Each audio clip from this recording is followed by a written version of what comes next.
Hi hello नमस्कार, मी काजल स्वागत करते तुमचं पुन्हा एकदा माझ्या नवीन मराठी ब्लॉगमध्ये आणि नवीन यूट्यूब चॅनलवरती सुद्धा. तर आज मी तुमच्यासोबत शेअर करणार आहे, बड्डेला जाणार आहे मी साई. सो तो ब्लॉग कंटिन्यू नक्कीच करा आणि चॅनलवर नवीन असाल तर चॅनलला सबस्क्राईब पण नक्की करा. तर साईला घेऊन चालली आहे मी फिरायला. साईचे पप्पा घेऊन आले होते गाडी, तर म्हटलं आम्हाला एक राऊंड तर व्हायलाच पाहिजे गाडीतून, कारण आम्हाला घरात बसून खूप बोर होतं. तर माझ्यासोबत असताना तर एवढा खुश नसतो साई, पण आता पप्पांसोबत चालला आहे ना त्याच्यामुळे खूप खुश झाला. तर इथे मी काही ड्रेस वगैरे घातला नाही, कारण त्यांना लवकर जायचं होतं कामावरती. मग आमचा राऊंड पण तसंच राहिला असता, म्हणून मग गाऊनवरच निघाले. तर ते नेमकं आम्हाला घरापर्यंत सोडणार आहे, सो म्हणून मग गाऊनवरच निघाले. सो त्याच्यानंतर मग इथे तुम्ही बघू शकता त्याची खुशी. त्याला खूप आनंद होतो पप्पांसोबत कुठेही जायचं असेल तर. माझ्यासोबत असल्यावर एकदम शांत असतो, जसं काय त्याला जबरदस्ती मी कुठेतरी घेऊन चालली आहे. सो त्याला माहिती आहे बाहेर घेऊन चालली आहे मम्मा म्हणजे एक्सरसाइजला जाणार, त्याच्यामुळे पण कदाचित तो शांत असू शकतो, कारण त्याला आवडत नाही फिजिओथेरपिस्ट. असो, इथे त्याची खुशी तुम्ही बघू शकता. गाडी लावून येतो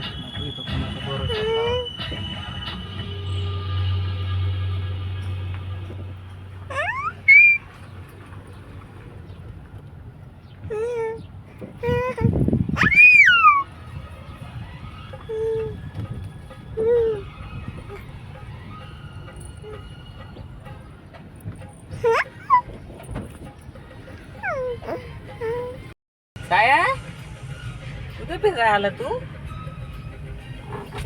कुठं नाही हवं तुम्हाला फिरायला?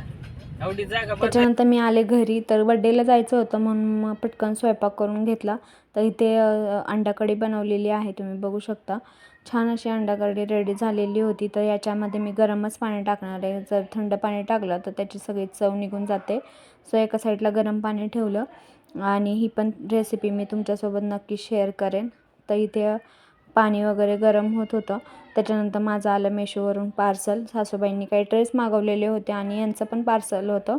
तर दोन्ही पण एकसाथच आले होते, म्हणून म्हटलं बरं झालं. सारखं खालीवर करू वाटत नाही जिन्यावरून, कारण साईला पण मग सारखं घेऊन जावं लागतं खाली. सो हे दोन्ही पार्सल एकदम घेऊन आले. त्याच्यानंतर आवरलं साईचं आणि माझं, आणि इथं आलो आम्ही बड्डेला. तर बड्डेला लांब कुठे जायचं नव्हतं, मम्मीच्या इथेच यायचं होतं, कारण मम्मीच्या शेजारी ज्या काकू आहेत त्यांच्या नातीचा बड्डे होता. तर बड्डे टेरेसवर होता, म्हणून मग मी आलो टेरेसवरती. तर टेरेसवरून असा छान असा व्ह्यू दिसत होता, खूप छान अशी लाईटिंग वगैरे दिसत होती.